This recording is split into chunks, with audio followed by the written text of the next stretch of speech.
All right, so this shape, which I just drew with the pencil tool, it looks pretty good. There might be little places I want to tweak it. But when I fill it in with black, it covers up the eyeball, right? It covers up the things inside. So how do I punch shapes out of this? And this is how. I'm going to reverse it so that it's just a black stroke and an empty fill.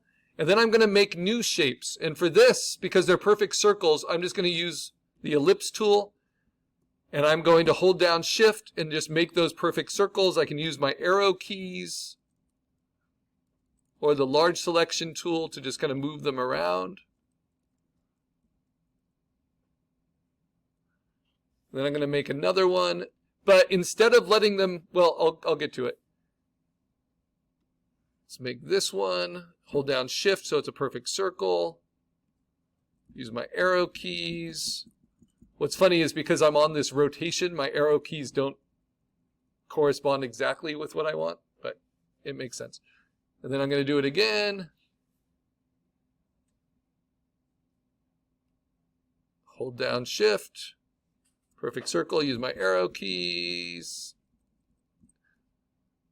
All right, so let's say all of those are right. Click on my small selection tool, click off of it. All of them right now just have a stroke. What I'm going to do is for the ones that I want to be white, I'm going to click on them with the small selection tool, and I'm going to set them to have a white fill. Just for now. They won't by the end, but this just makes it really clear what you're doing. So that one needs a white fill. This one behind needs a white fill. So you double click where it's empty, and I'm going to turn off the stroke. Remember, it's just a fill and stroke for each path. And you can see those here as well, and it will show you if they're white, if they're stroked, or if they're black, right? And then this inside I'm going to fill with black, and then this one I'm going to fill with black. So that looks like what I want. The problem is if I select all of it, all of my vector paths, and then I move it onto a gray background, it's not cut out of black shapes, right? It's now layered up with white and black shapes. So how do I cut the shape out? This is what you do. I would do it one at a time when you're learning. So you're going to have to select the two overlapping paths. And you can do that here within your layers. So I have the large shape, which is here. I'm going to select that path. I'm going to hold down Command, and I'm going to click on the white circle that's overlapping it. Now, how do I punch that white circle out of the black shape? I use a tool called Pathfinder. It looks like this, and it is in the default setup. But if you don't see it, click on Window of Illustrator and find Pathfinder. Right there, to turn it on. Now, when you open up Pathfinder, you'll see it has a few different modes. The first mode is to merge them together. And so if I click that button, that just gets merged into my black. So it would be like I didn't have it. But the second one is to subtract, to minus whatever is on top from whatever is behind. This is why you want to do it only two vectors at a time so you really understand it. So if I just click that, it will punch that hole. Now I want to do it with this shape, which is now one shape, right? And this shape. So what do? Click on that dot, hold down Command, click on this next white shape, that ellipse, and then I punch that hole out. This one should stay separate. And then I can decide where I want to place it. Maybe I want to put it exactly in the middle. Okay, now I can select all of it. Put it back on my artboard, which only matters if you're going to print out of Illustrator or save as an SVG. And then I'm going to click on the Rotate tool to get it back to its original orientation. And now I just make any tweaks I see that I need. and it helps to turn off the sketch. So everything there is perfectly clean at any resolution. I've got straights. I've mostly got curves. But I have a few of those straights that give it some edge, right? Which I like. These little sharp points. I've got perfect circles. Got really clean swoops. I'm paying attention to the negative spaces between things. And yeah, I think that's a pretty good pass at a logo. Now the problem is, what if I didn't like where that nostril was? Well, I've already punched it out, so it's part of this shape. How can I get rid of it? Because if I try to delete it, I can't even select it because there's nothing inside, right? And if I delete the outside, that's terrible. Well, I can do a few things. I could use my pen tool and hover over these anchor points and delete them one at a time.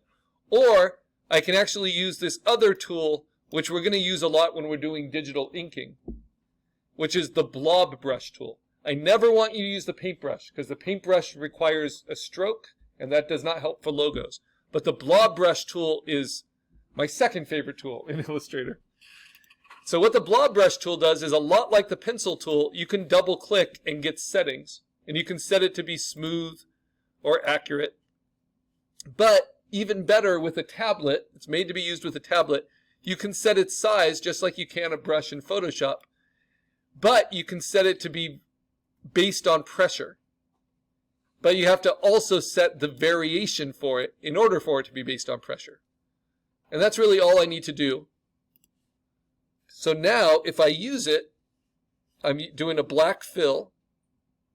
I press lightly. It's just like splurges of ink, right? Press hard. I get a lot of ink. This is what's beautiful about this tool. Everything it makes is a vector fill. And notice, as you paint over it, it adds that to the vector shape. So it's an additive vector tool. What does that mean? Well, if I want to get rid of this nostril, all that means is I have to select this vector and then just paint over it. And now it's gone. There's another tool that's similar to this. If I didn't want to have to deal with Pathfinder, it's the eraser tool. And what's great about the eraser tool is you double click it and you get all those same settings, except you can't make it pressure sensitive. Oh, you can. Never mind. You can make it pressure sensitive. That's great. But you have to set that, just like with the blob brush. The only difference, from the blob brush is that you can't set it to be smooth or accurate, which I think is a mistake for Illustrator, and they'll fix that eventually. But I can still set my eraser to be pressure sensitive. And now I can just press, and that gives me a cutout, right? So the eraser actually removes from your vector shape. And maybe I like that placement more than what I had before. How can I know? Well, I can go to my history, scroll down,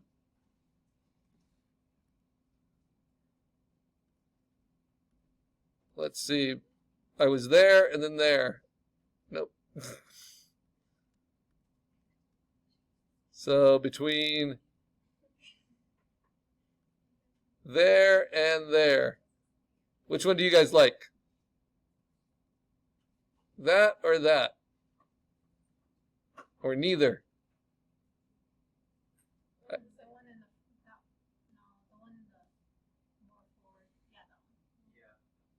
Really? I disagree. That's what's tough about logos. I know I asked, but I disagree.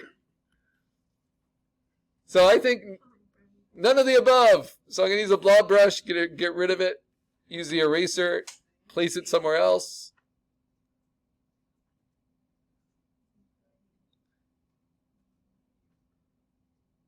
Because I'm just thinking of the arrangement of kind of pleasing shapes, whether it looks like a nostril or not. So that's the eraser. To review, how do I cut it out? Well, what I can do is make a white fill shape with a circle. hold down Shift, put it in, hold down Shift, I can shrink it, I can move it. But this is a way I can kind of play with where it is before I punch it out.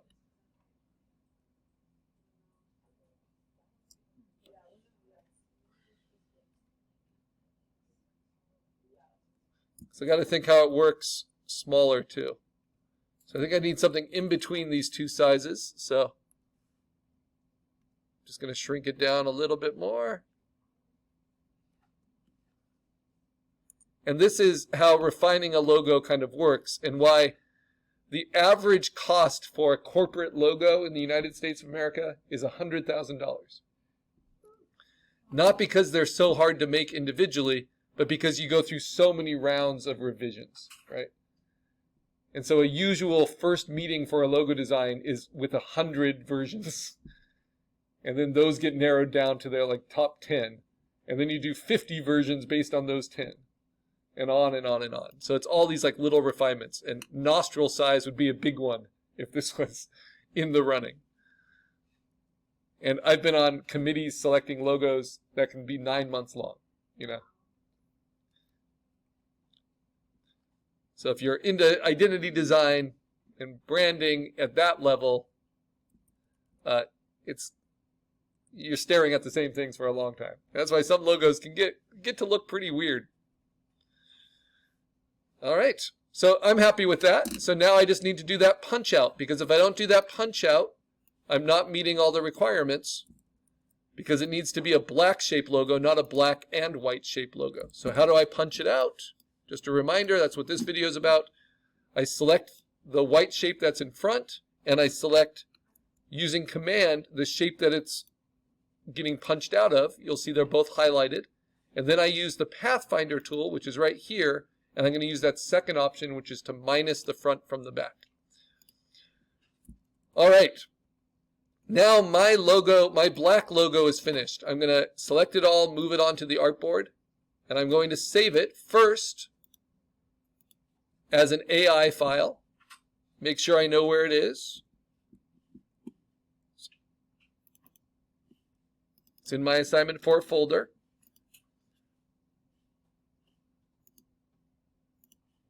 It's right there, and look, it's already, I can tell what it is, even at that size. That's beautiful. And I might change its name here, because it's no longer a sketch. So I can also do that in Illustrator by just going to File, Save As. I'm going to save it onto my computer. I can also just do a quick Save As into my Creative Cloud. And it's no longer the refined sketch. What this is the black shape logo. This is important because we're going to be using it in a variety of ways. Okay, then I'm going to save it to my computer. The cloud is just a backup. And it's going to be my black shape logo as an AI file to assignment 4. Good. Now the problem is AI files can only be opened in Adobe Illustrator.